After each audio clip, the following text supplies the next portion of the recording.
Imagine having like a crystal ball that lets you peer right into the financial heart of a major QSR player in India. Well, today we're kind of doing just that. We've got hold of the latest financial reports, the earnings call discussions from Sapphire Foods India, you know, the company behind a lot of the KFC and Pizza Hut places you probably know. So for this deep dive, we're really focusing on unpacking their Q1 FY26 results. That's the quarter ending June 30th, 2025. Our mission really is to get past the headlines, figure out the crucial insights, and just understand the strategic moves they're making. It's a pretty dynamic market, right?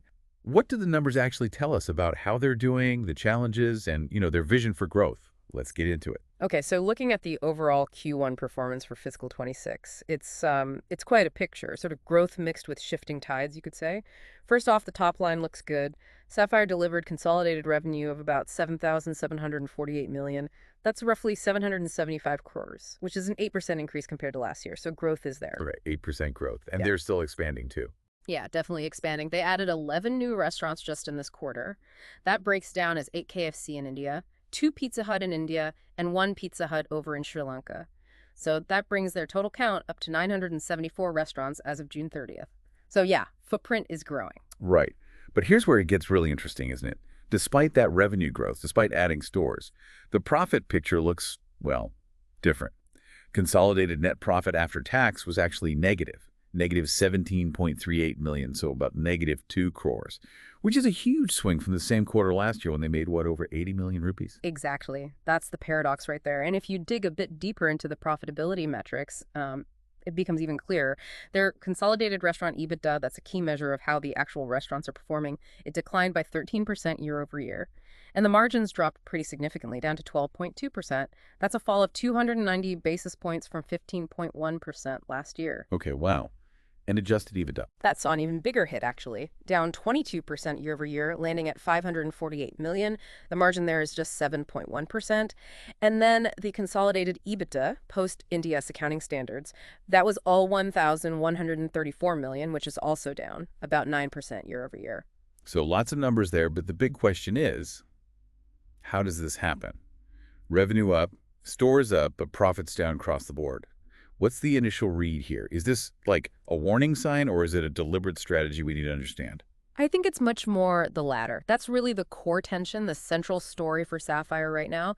It looks very much like they're actively choosing to prioritize market share and getting customers in the door, even if that means taking a hit on profitability in the short term. It's a strategic choice, really. A gamble, maybe, on future scale in a really tough market. And to really get why, we need to look at how each brand performed individually. Okay, let's do that. Start with KFC India. You mentioned something fascinating there, SSSG versus XSTG. Yeah, so KFC India's same-store sales growth, SSG, was flat for the quarter, 0%. Flat, okay. But, and this is interesting bit, their same-store transaction growth, SSTG, actually turned positive. Low single-digit positive, but positive nonetheless after several quarters of it not being so. Ah, okay. So flat overall sales per store, but more people actually making purchases. Exactly. More footfall, more transactions, even if the average amount they spent didn't grow. And that's an encouraging sign. Suggests maybe the value strategy is working to bring people in. And you connect this directly to their value campaigns, like the Epic Savers. Absolutely. Management attributes this positive transaction movement pretty directly to their Epic Core Variety X value campaign and offers, specifically that 9 for $2.99 campaign you hear about. The aim is clearly driving penetration, getting more people to try KFC, and frequency, getting them to come back more often. So it's a volume play, basically. Get the customers first. It seems like it. It suggests they're willing to sort of buy that market share right now, betting that today's value customer might become more loyal, maybe spend more down the line. But there's always a trade-off, isn't there? While KFC India's restaurant revenue grew double digits, 11%, that EBITDA margin took quite a hit, down 310 basis points to 15.7%. What's driving that margin squeeze specifically? Well, it's a few things piling up. Part of it is what's called operating deleverage. Essentially, their fixed costs aren't spreading out as efficiently when the growth is coming from these lower-priced value transactions. Right. Then there's the gross margin itself, which was down 90 basis points. And that's largely a a direct consequence of investing in those value offers and promotions. It costs more to offer those deals. Okay, makes sense. And delivery. Yeah, delivery mixes up too. It hit 43% in Q1 FY26. That's 300 basis points higher than the same quarter last year. And delivery generally carries higher costs, commissions, logistics. Right. On top of that, management also mentioned wage revisions kicking in, salary increments, slightly higher marketing spend, all adds up. And seasonality. Yeah, good point. Q1, the summer months, typically have higher utility costs than Q4, so that played a small part too. Okay. But looking forward a bit for KFC, they are pushing on the digital front, right? Kiosks, apps. They are. Digital kiosks in 259 restaurants now. Over 54 million app downloads, 2.4 million monthly active users. That definitely points towards, trying to build long-term efficiency and customer connection. That's key for the future. And their stance on margins going forward. Seems pretty clear they're prepared to be flexible. They'll accept lower gross margins if it means driving those transactions and hopefully getting SSSG back into positive territory. They're even planning more aggressive campaigns, like under 100 rupees later in the year. So doubling down on that value strategy, it seems. Okay, so that's KFC. A strategy focused on volume through value, accepting the margin hit for now. Now, Pizza Hut India sounds like it faced maybe even tougher headwinds this quarter. Yeah, the numbers were challenging. Pizza Hut India saw overall revenue actually decline year over year, down 5%, and SSSG was negative 8%. So stores open for more than a year saw sales drop significantly. Ouch. Any bright spots? New products? They did launch something new, yes. The Juicelicious pizza range came out in April, and apparently the feedback from consumers who actually tried it was positive, so the innovation isn't stopping. But here's another one of those really interesting strategic twists, right? The Tamil Nadu experiment. Absolutely fascinating. So in Tamil Nadu specifically, Sapphire and Yum, brands put real marketing muscle behind that Juicelicious launch. We're talking mass media advertising, not just local flyers. And the result? Positive SSTG and positive SSTG for Pizza Hut in Tamil Nadu. A stark contrast to the rest of India. Management actually said there was a double-digit delta compared to the rest of the market, where the marketing was mostly below the line, more targeted local stuff. Wow, so proper advertising worked. It certainly seems so in this case. They described it as a replica of a strategy that worked well for them in Sri Lanka previously. Okay, but what about the cost of that? How did it impact Pizza Hut's profitability? Well, overall, restaurant EBITDA for Pizza Hut was negative 2.5%. Pretty rough. However, they specifically noted that if you exclude those extra marketing investments in Tamil Nadu, the EBITDA would have been around break-even. So the strategy drove sales, but wiped out the profit for now. Essentially, yes. It shows the strategy can work to drive the top line, but it comes with a significant upfront investment cost. Which naturally leads to the question, if it works so well in Tamil Nadu, why not just roll it out everywhere in India straight away? That is the million-dollar question, isn't it? What's the official line? The official line from management is, well, it's complicated. They talk about their estate being very different across regions and also territory overlap with the other major Pizza Hut franchisee in India, which they say creates confusion. Different estate, territory overlap. Sounds a bit like challenges, let's say. It definitely points to the complexities of scaling, right? India isn't one single market. And coordinating with another franchisee adds another layer. It's likely not just about flipping an advertising switch nationally. There are probably operational, logistical, maybe even internal alignment hurdles. But they think they can eventually make it work pan-India. They do express confidence, yeah. They say over time they should be able to get it working across the country, which suggests maybe a more cautious, phased rollout rather than a big bang approach. We'll have to see. And the channel mix for Pizza Hut?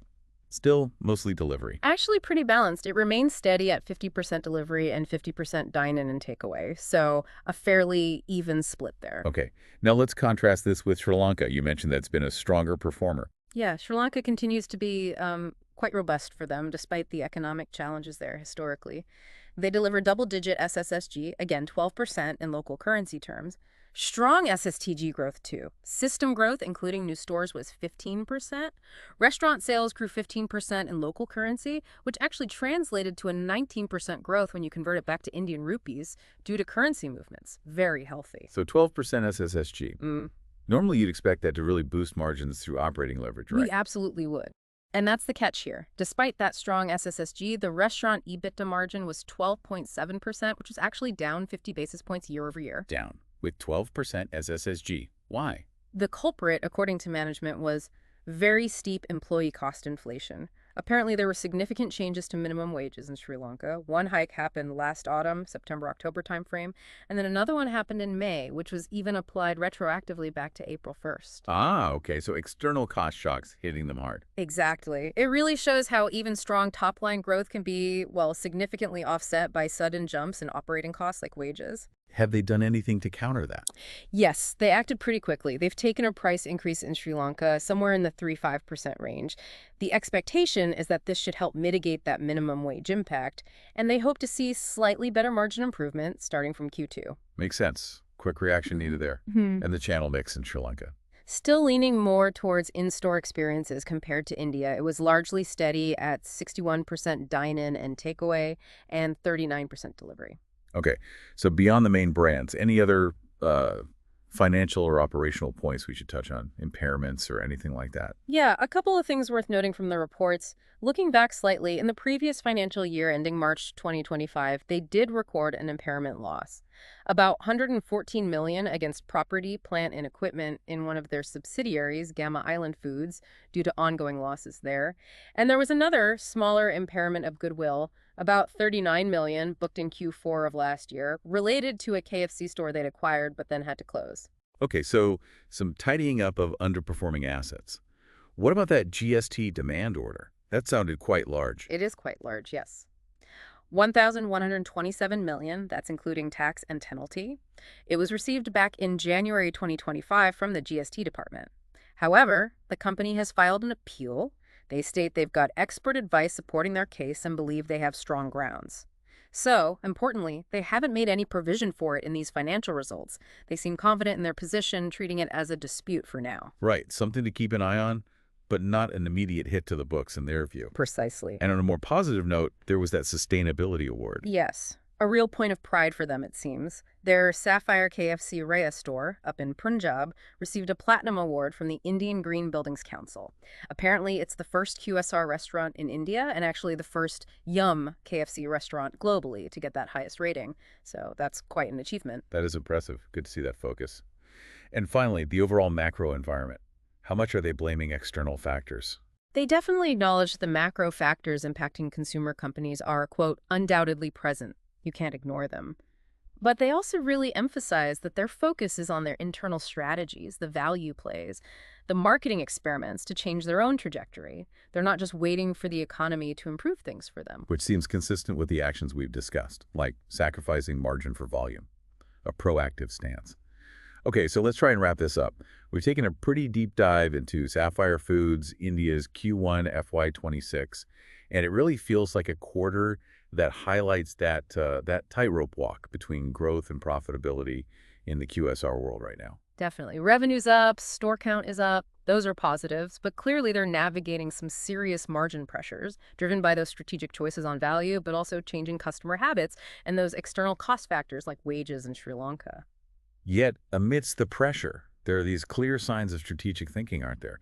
The KFC volume push, that promising Pizza Hut test in Tamil Nadu. Absolutely. There's intent there. They're experimenting. They're adapting. So looking ahead, here's something for you listening to maybe mull over. What is this mix, this top-line growth combined with these profitability shifts? What does it really signal for the future of the QSR industry in India? Yeah, as Sapphire keeps experimenting with these market-specific strategies, as they double down on value, how might that reshape the whole consumer landscape and ultimately the future of how we all think about dining out or ordering in? It's a fascinating space to watch.